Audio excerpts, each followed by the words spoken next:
Joining us now from ESPN, it is their senior NBA writer and NBA insider, Ramona Shelburne. Ramona, great to chat. It's been so long. Welcome. I guess, well, you've never been on this version of the show before, but great to have you back on our show. Yeah, thank you. Thanks. Appreciate having you on. Absolutely. So let's start with the series I presume you are covering with your LA bona fides in LeBron and Steph, Lakers, Warriors. When you saw these titans of the game collide so many times back in the finals when LeBron was in Cleveland, and LeBron ultimately goes to LA. Are you surprised that it's taken this long for them to collide again, or did you think that this era had passed of a LeBron-Steph playoff matchup? Honestly, I thought this year had passed. Like, when these two teams played in the play-in tournament 2 years ago, remember that? 2 years ago, 2021? That was a 7-8 game. And I just didn't see either of them getting to a place where they'd be back to contend again, let alone this quickly. I mean, I thought LeBron, they both had injuries. LeBron had a series of injuries. He was getting older, right? And the Warriors looked like they had some work to do they lost that game, then they lose to Memphis in the next one, and they didn't even make the playoffs that year. So, I mean, they felt like a long ways away, even though, they ended up winning the title the next year, right? And the Lakers felt like they needed a lot, and they felt like they were kind of injury-wise, just going to be hard for LeBron to sustain his level much longer because he was already 36 back then.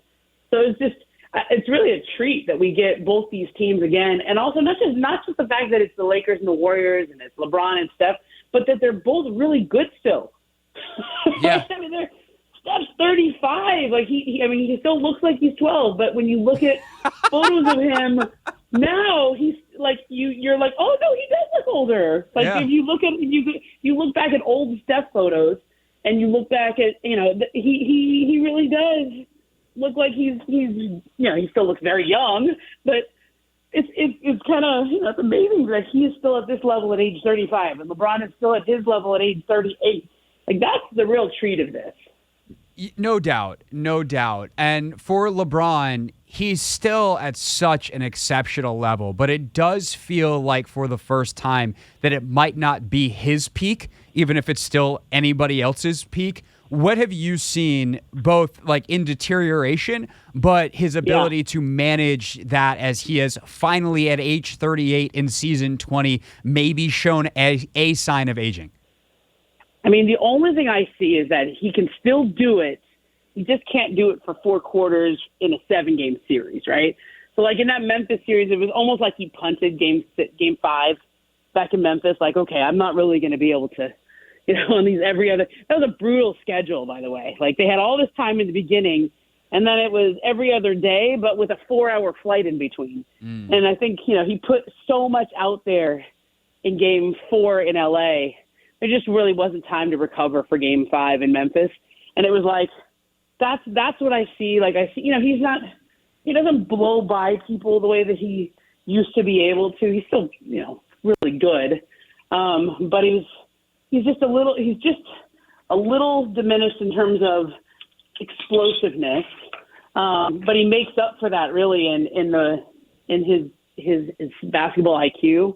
And then I also think it's just the ability to do it every night for a sustained period of time, the 4 quarters. He used to, in those series, I think the most memorable series other than the one that the Cavs won, right, was probably the last one when LeBron, he played all 82 games and every single playoff game, and he was going just a million minutes in every single game. And it was we were like, how is he doing this? And then he ended up leaving the Cavs right after that. But that was to me peak LeBron, being able to play at that level for that long. No, I agree. Actually, my producer and I were having that conversation anyway. It was the absolute peak of his powers, and then he punched a whiteboard, and also he was facing Steph Curry and Kevin Durant and J.R. Smith's momentary brain farts. So that was that. Yeah. Ramona Shelburne from ESPN with us. You talk about the conditioning element, though. Steph, his conditioning, and I live in that world, Ramona, as well. Outside of doing this, I'm also a strength and conditioning coach, and I just marvel at what he has been able to do and the way he's grown. When you talk to folks around the league, players, coaches, execs, is that something that comes up? Because I think it also obviously affects a playoff series, because the longer a series goes, the less conditioned the other team is to chase him around like that. And how has that evolved over, the last 5, 6, 7 years, and maybe even stemming from that loss in 2016 to LeBron? Yeah, I mean, Steph is just bigger and stronger. Like, he really has put a lot of time in the weight room, and he's still, skinny, and he certainly wouldn't be considered, a strong guard at this point. But he is a lot stronger. He doesn't have a lot of bulk, but he's really changed, I think, his approach to training and stuff. And the thing about Steph is that, like, that game 7 that I just covered up there in Sacramento, like, we all think of him scoring a lot of points, being, this guy who hits a lot of threes, and he did hit 7 threes in that game. But I think that his ability to finish at the rim, that's a very underrated part of his game that he's also continued to develop, where, those attributes of Steph, those are going to age well. His ability to finish at the rim with a variety of, like, finishes, as a layup, those floaters he does, the scoop shots, and the three-point shooting, like, that'll age fine. That's not about chasing, that's not about running around and tiring people out. That's just skill.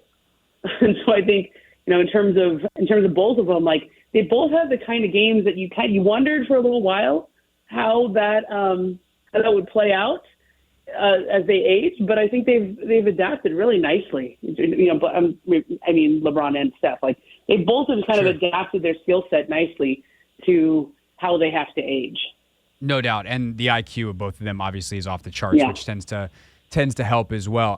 Ultimately, how do you see this series playing out? I was listening to your buddy Zach Lowe's podcast, and they're talking about a million different matchups, but I think he and Jeff Van Gundy, who was on with him, also made a great point. Like, if Steph is the best player in the series, perhaps it's Golden State, and if it's likely Golden State, and if it's Anthony Davis, then it's likely LA. Is it that simple, or do you think there's more nuance to it? I think that's about right. I was listening to that same one with him and Jeff Van Gundy, right? The Low Post Pod. My read of it is really just that the Lakers don't really have anybody that can guard Steph, and so then you have to take something away from him. You can't take everything away, but you have to take something away. So I would take away his interior game and just force them into jump shooting, which is a crazy thing to say when you're talking about the greatest shooter of all time. Okay, but he scored 22 points in the paint against the Kings, and that's the Kings let him do both, and that's why he had 50.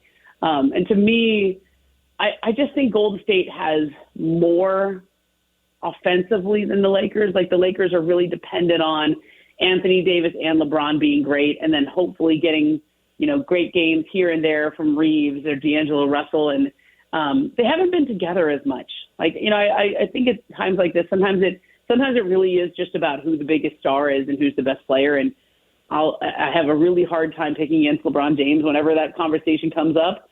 But the Warriors have an identity as a team, and they've had that identity for the last 10 years.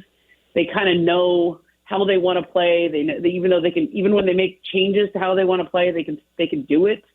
And so I think that's ultimately that identity, that depth, that different ways to beat you.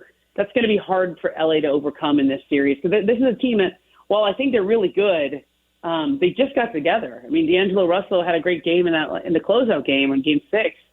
But part of it, he's still finding his role. Right. He's still figuring it out. Yeah, definitely. And those things are fluid, too, based off matchups. And he found it in the Memphis series, and if he can find it again against Golden State, great. But considering, like you said, this team is fairly new, like they cannot adapt as quickly as Golden State can, who's been together forever, the core of it. Ramona Shelburne covering the playoffs nationally for ESPN. Of course, you can read her work at ESPN.com, see her on NBA Today, SportsCenter, etc. etc. Real quick, I did want to touch on one thing from last night, and then I would love for you to put your insider hat on for me and sneak a Wizards question in because we're here in DC. Yeah, please do.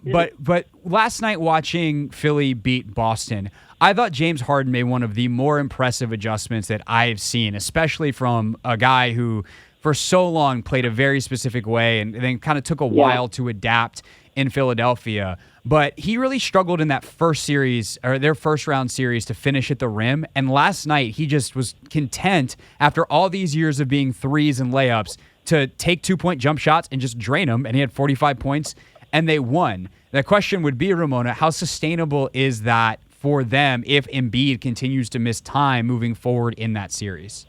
Yeah, I mean, I think I think they're in a place where they gotta. I think they assume Joel's going to be back either the game 2 or game 3. I think game 2. But in terms of sustainability, like, they don't even need him to score 45 like that. They need him to. They probably need him to get 25 or 30 because Embiid, even if he's back, I don't think he's going to be the same guy who's probably going to win the MVP later today. Like, he's coming off a knee injury that limits your mobility, and I think they need Harden to just be a consistent force and aggressive. And it's I was frankly pretty shocked at how Boston played him last night. They were kind of giving him the switches and the matchups that he wanted. It was really weird how they didn't change that adjustment there. Like, I thought there was sort of an underrated play there at the end where they, before the last shot, like they could have called timeout, right? They could have called timeout to set, but Doc Rivers didn't do it because they thought, Boston should really be trapping James, right? They should really be trapping Harden. And instead, Doc lets them play, and the Sixers, James has the ball. He hunts down Al Horford for the matchup, and instead of trapping James, they switch, and he got the exact matchup he has on him. Now, Joe Mazzulla is a really good coach. He's going to look at that film. I think they will make that adjustment, but now you're going to have to contend with Harden and Embiid. And I thought them taking one of those first 2 games in Boston was huge for their confidence, was huge for the series, was huge for Embiid, really, just to give him some breathing room as he comes back from an injury. So I picked Philly in 7 in this series. It was a real toss-up to me just because I thought Boston was the deeper team in terms of talent, but they only played 7 guys last night. Yeah, they didn't even use their depth. So it's a weird series so far. That's not how anybody thought that game would go. And I think Boston right now has a lot of work to do coming back. Yeah, you mentioned the matchups too. I thought it was super bizarre that Marcus Smart, who is as built as anyone to stop James Harden, was not on James Harden, and Derek White, who's a phenomenal defender. I know Zach had talked about at one point as like a guy who might even receive a couple Defensive Player of the Year votes, certainly first team all defense votes, but he's just too small for James Harden, and you have Marcus there. But alas, Joe Mazzulla, as you said, very good coach. I'm sure they will adjust. All right, real quick before we let you go, Ramona Shelburne, our guest, ESPN senior NBA insider. I will start with this quick one. Have you heard anything on the Wizards' lead executive search? Like,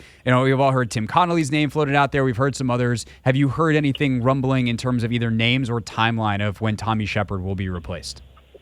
No, the thing that I've heard, which is interesting, is it sounds like it's going to be kind of an internal search. Like, they're not hiring a search firm, it doesn't sound like.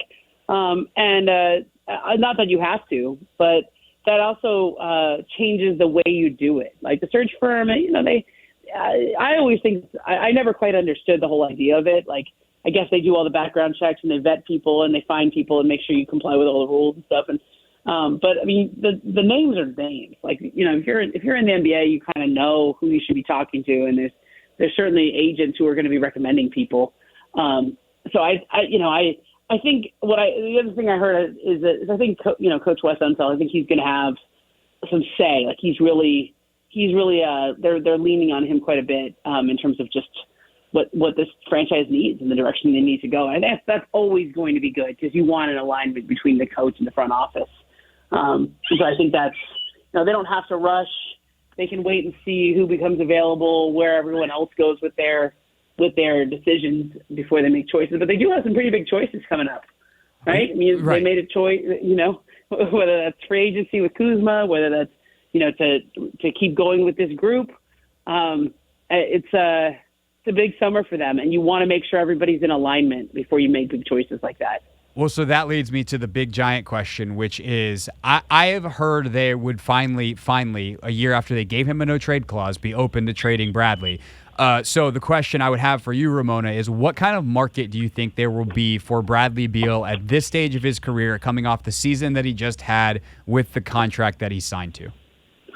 Yeah, I mean, he's a great player, and he has the kind of skill set everybody wants. So I think there's a market. And people will downplay that because of the contract and because of, how challenging that can be to manage. But I think there's still a pretty good market for him. I wouldn't worry about that in terms of, would you have to take back money? Yes, because are you going to get quite the haul because of how much money you're going to have to weigh out for him? Maybe not, but he's still a great player. They would have multiple bidders. They would have multiple teams interested in him. I don't know if they go there yet. That you don't even really have that discussion until you decide who's going to be making those decisions, right? Sure. You can't. This isn't something you need to rush into just because the draft is coming up, right? You got to make sure everybody's really in alignment.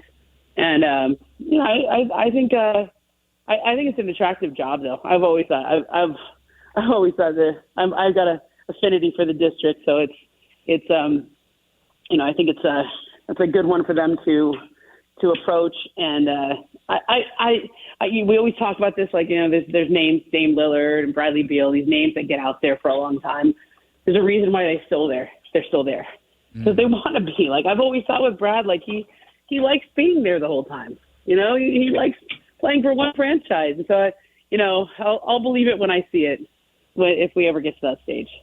No, I am with you. And again, he has control over the process because they gave him a no-trade clause, which, bad business, but good loyalty. And I guess there are worse things you can be in life. Well, he's certainly been loyal to them too, right? Yeah. No, that's fair. They've also paid him a lot of money, which tends to help. He's an excellent player. It's just it's a weird spot. We've done many hours of radio on it, as you can imagine. I know. As you can imagine. I can imagine. Ramona Shelburne, you can catch her again, NBA Today, Sports Center, writing for ESPN.com. She's covering the playoffs nationally for ESPN. And Ramona, you and your affinity for the District of Columbia are welcome back anytime. Thanks so much for the time today. I love it. Please hurry up and get back to the Eastern Conference Finals or something so I can get out there next year. From your mouth to Ted Leonsis' ears. There you go. All right, we'll see you, Ramona. Thank you. Ramona Shelburne, everybody, with us from ESPN. This is Wes Unseld Jr. Beal, left wing outside the arc, stops, takes a three. It's there. You listen to The Hoffman Show on Team 980. Assassin-like. The Odyssey app.